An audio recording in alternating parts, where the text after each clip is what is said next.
Tim Sheridan and Tom Denerick team Rick Flag up with the Titans as the Soldier of Fortune comes to the school looking for reinforcements for the war for EARTH-3.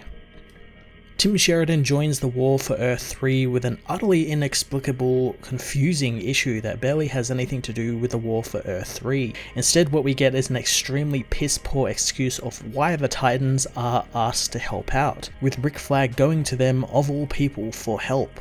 He doesn't go to the Justice League or any of the other teams on the roster, just these guys who are busy looking after children. What's worse is the Flash actually appears this issue, but he has literally no connection to the previous installment, which was an issue solely dedicated to him and his part in the war for EARTH-3, something which is never referenced at all this issue. Thanks to that, we get no follow-up on the Cosmic Treadmill storyline, and on top of that, a Harley Quinn from another Earth just randomly shows up, and I have a feeling it was because the writer forgot she isn't actually on the squad right now and made up that it's a multiversal Harley late in the story, since she has no purpose being there at all and we have never seen her before or anything to do with Rick Flag's team, and she just appears out of nowhere, literally. Tom Denerick's artwork barely salvages the train wreck of a story, delivering some pleasing looking images, but the problem is that the book itself is just boring, nonsensical rubbish that's just mostly people standing around with very little substance between characters happening for him to draw, or anything interesting actually happening in the pages for him to draw. Teen Titans Academy issue 13 was an absolute shit show of an issue, trying to shoehorn itself into an event that it has absolutely no business being part of, and because of it, it ruins the overall EARTH-3 storyline. I'm going to give this issue a 2 out of 10.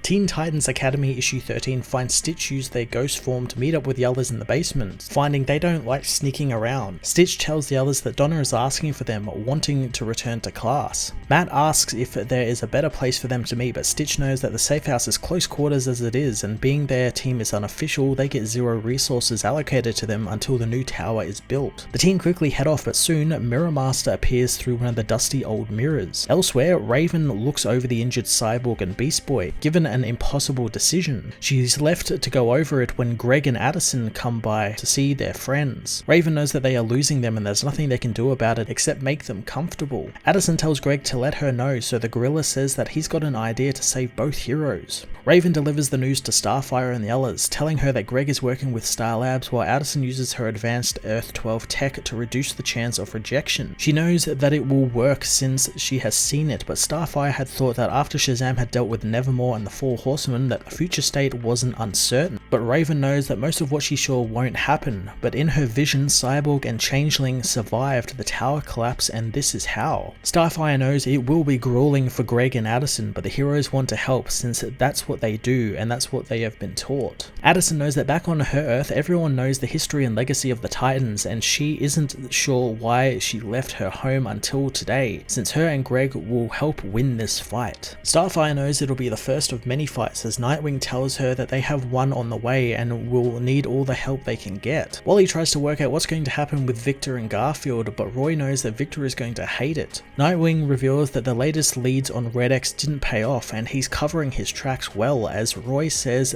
that he thought he was dead. Nightwing knows that it was him, as Wally asks if anyone reached out to Brick's family, but Dick knows that Red X was Brick's family and he programmed the boy, using him before killing him. Roy doesn't think it makes sense, but Wally thinks that the man lost it and they have no idea who he will come for next. Starfire knows that that's why the students are in the safe house until they find the villain. Roy reassures his friends that the bunker is safe and secure and has tighter security than even the tower did, so no one will be breaking in. Downstairs, Rick Flag and his team break into the basement of the safe house as Mirror Master returns with the EARTH-8 Harley Quinn, who thinks that Rick Flag's name is Dick since it is on her world. She asks to be on her own team as Flag tells the group to stick to the plan. Captain Boomerang, however, remembers they had no meeting regarding this mission, wanting to go solo thanks to his trust issues with the team. Elsewhere, the Titan students are met by Kid Flash, who interrupts their meeting about sneaking out, telling them that they should be sneaking back to class. The students call Wallace a snitch as Wally joins him, thinking that they need to come up with a good nickname for the boy while they are both around. Wallace says that he needs to set an example to the students since he's an active roster Titan Titans member. Wally doesn't care about that, wanting him to skip class and hang out, as elsewhere the Earth-8 Harley heads into the cafeteria, meeting with Tubi, thinking that the boy is a speedster. When he reveals that he isn't, Harley demands to know what he can do, hoping he's not some detective since that's not a superpower. Tubi asks who she is, so Harley says that she's an Earth-8 exchange student, dragging him around the food court. Bloodsport and Mirror Master meanwhile make it to the armory, stocking up on weapons as Roy finds them, attacking the villains as Nightwing and Starfire find Captain Boomerang, who welcomes the fight they bring, but Starfire blasts him down with no trouble.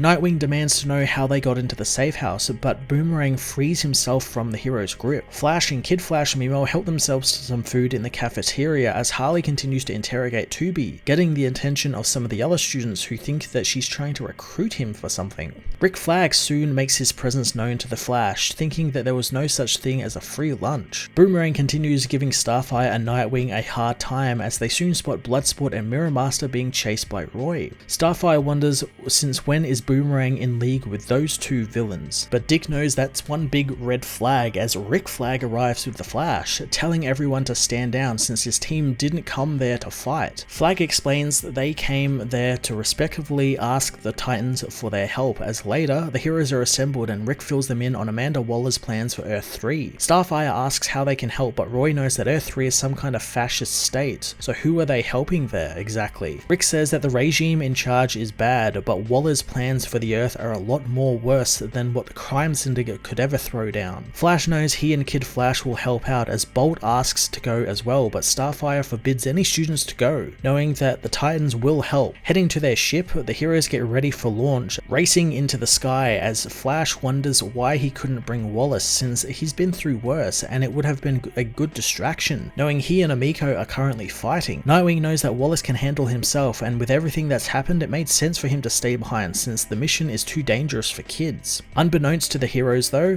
a group of students have snuck aboard the ship, finding themselves excited for yet another adventure.